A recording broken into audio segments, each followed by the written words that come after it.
Hey there, this is Marina Orms, and I'm here with my good friend Magali Morales. Am I saying that right? Yes, you are. Magali. Well, Magali has an accent on the I, if you want to Okay, say thank you.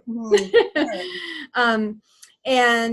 Magali and I go way back. We both studied astrology with Stephen Forrest, and that's where we originally met. And so Magali is also a astrology professional, and whose opinion I love and respect. And so I'm super excited to have her here because we're going to be talking more about women badasses. Yes. Yay! So welcome, and I'm glad you're here. Thank you. It's so nice to see you and have a little quality time, Marina. Yeah, Thank totally. you so much. Yeah. Awesome. Yes. So the point of these interviews is that you can be a woman and be a badass no matter what sign you are. That badasses come in different qualities and archetypes and flavors. And so Magali is here representing. So your sun is Scorpio. Scorpio. So we have another water sign, which is awesome. And so what it looks like to be a badass when you're a Scorpio sun, and what are the pros and cons or the challenges that come with that? Sure. That's such a great question. And, I'll try to really stick to the Scorpio archetype because, of course, we have so many, we carry many archetypes. But so the thing, Scorpios, we have a terrible reputation for being too intense, right? And I have been given that feedback many times, especially by my life partners. There is a sense of intensity. There's also, we are known for being brutally honest. And I am trying to learn to be compassionately honest instead of, take the brutality out of the honesty. It's very helpful for human relationships to learn that. But yes, one of the things that I'm not that good at like small talk, I really like to go deep with people. It helps me tremendously in my profession because I have been a therapist for 15 years. And now I do this like spiritual counseling astrology thing. But I love to work with survivors of trauma. And, people go through intense stuff. Humans do terrible things to each other. And I find that I have this really strong capacity to hold people's painful stories because of my Scorpio nature. Because in a way, not only have these themes shown up in my life, but I feel at home with these themes. They're kind of familiar to me. I'm not scared of them.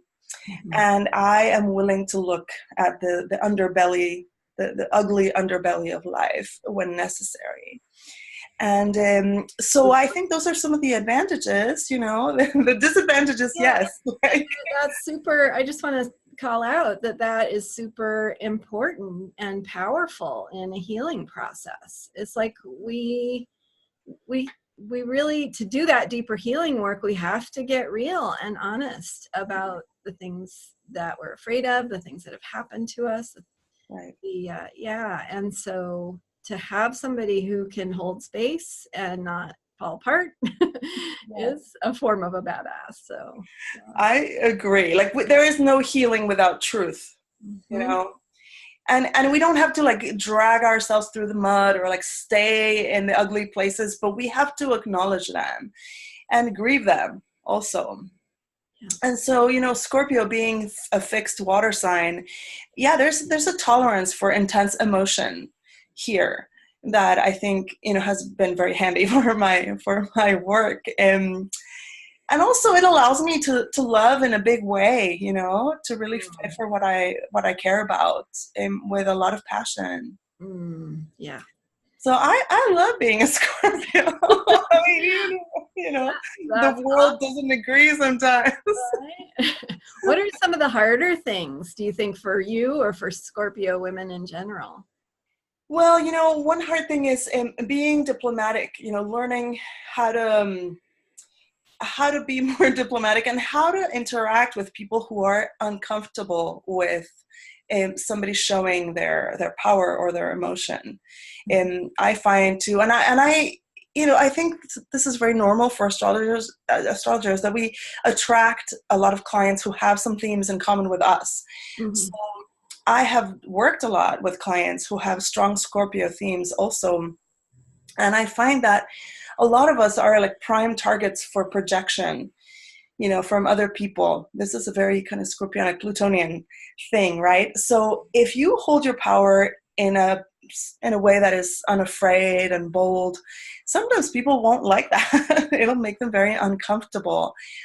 And I mean, this, I can extend this even to the in the political scene, how an angry woman is always seen as like bad and wrong. Patriarchy dislikes an angry woman Mm-hmm. tremendously. And, I can be an angry woman sometimes. And truthful, right? And I think one of the hardest things is, I don't think there's anything wrong with being an angry woman, but when the anger gets in the way of creating positive change and positive relationships or creating healing, I think I've spent a lot of years trying to become more diplomatic, like more careful with others' feelings as I move through the landscape. Yeah. Mm-hmm. Mm-hmm. So that's hard. It's hard to kind of contain oneself sometimes when the natural expression is like to be intense. Mm-hmm. And is there anything you found that helps you with that? Well, I love this quote. I don't know who came up with it first, but I often say to my clients also that the highest form of anger is truth. Mm-hmm. It may have been Gandhi who spoke about this. It must have been Gandhi, because in his whole concept of of the truth behind every fight for justice. So I seek to find the truth of any situation. And when I do, I find that it takes some of the intensity out of my anger. I don't need the anger so much anymore because I have found the truth. Mm-hmm. And so it's like it's a way to transform, energy. That is really beautiful and profound. And I'm really glad that you're talking about truth. I think that's it's so important. Well, it's one of the powers of a Scorpio, right? Is yes.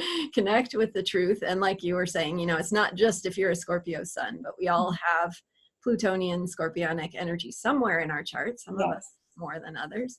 Mm-hmm. And having that capacity to speak the truth, I think, is one of the superpowers of Scorpio. It's one of the things that the world needs, to find the right words, to convey the right emotions, to say what needs to be said when it needs to be said. And that's one of the things that I notice. I agree. Even to see the truth, like to want to see the truth. So, for example, one of the themes in my blog right now is parenting during the age of climate change. And I think it's super scary for anybody who's raising like young children, especially, who are so vulnerable and so little, to really face the planetary catastrophe that we're hurtling toward. But I find that I'm very good at doing that. I don't have to go into despair. Mm-hmm. I've done a lot of work to overcome my fear of death, to really deepen my spirituality, to do all these other things. And that gives me strength. But yeah, I'm not scared to know the truth. I want to know the truth, even though, there's parts of my life that are very vulnerable. Yeah. And I think that that's one of my superpowers, that I can hold both like this vision for a better, kinder planet, and like the truth of what is happening at the same time. I love it. I love it, because truth is not, it's not a foregone conclusion. Truth is what's inside of us. And there's so much we can do to work toward creating that future that we want. Right. I mean, sometimes truth, there isn't usually like just one big truth. Everybody has their own version of the truth. But for example, even working with clients, and when somebody can say to their their perpetrator or their oppressor, you have hurt me terribly. That's a piece of truth that when you say it, your anger is diffused. Mm. Not completely. It doesn't mean that saying that is enough Yeah. to create, peace or justice in the world. But there are these truths that do liberate us. Sometimes we can see them like, oh, I am angry because something unfair happened to me. Mm-hmm. And if I can just say it. Right. It's like kind of getting through that mask or that illusion that we need to silence it or not speak about that. Or exactly. Yeah. So those are some of the ways that I experience being a Scorpio, I think. Awesome. Yeah. That's super helpful. And would you have any suggestions beyond what you've already shared for other Scorpio women? Let's see. Or men? Sure. Well, I definitely, okay, one of the things that I recommend is to learn about your personal power, to develop personal power in such a way that we can use our power in a very clean way. Because we have this intensity, we have the potential to abuse or to hurt. Mm-hmm. If I say things in a brutally honest way, I might hurt some people's feelings. That's not helpful. Yeah. And it's also not fair. Mm-hmm. So I think some of the things that have helped me the most, for example, I did, and people don't have to do this. This is kind of intense, but I did a 5-month meditation from the Aztec tradition on cleansing the shadow, on cleansing my shadow. It was very intense. I was up at the crack of dawn every day, and 13 days on, 9 days off for 5 months. It's like, wow, big stuff. Yeah. But the thing I love about it is that it really helped me see and kind of embrace my own shadow, all the places inside me where I have misused power or misused my voice or done harm to others, or the parts of me that I just don't like, Yeah. My ugly parts. We all have them. We all have them. Yeah. In fact, I remember not that long ago, I was talking to my cousin about, the presidential election of the US and the white man who sits in the White House. And I was just angry about him. And she said, well, perhaps we should begin by looking at the little Trump that we all have inside of us. Mm-hmm. And my first reaction was like, hell no, I don't have a Trump inside of me. But of course we do. Right. We do. We have greedy, ugly, selfish, traitorous, lying parts of us. Yeah. Abusive parts of us. And so I think one of the most powerful Plutonian practices any person can do, not just Scorpios, is to really examine how do we use our power. Yeah. Also, our unearned privilege, by the way. Mm-hmm. A lot of us have it, even if we're people of color like me. Yeah. And learn to be more transparent, more clean, and more accountable. Yeah. With that. I love it. Yeah. I love it. That's really beautiful. And I've actually been talking in some of my, with some of the videos I put out and so on, about the difference between truth and reality. And so I actually love that you're talking about this because of how truth really is something that we experience. Mm-hmm. Truth is something that belongs to us. It's like, you can never take my truth away from me. Right.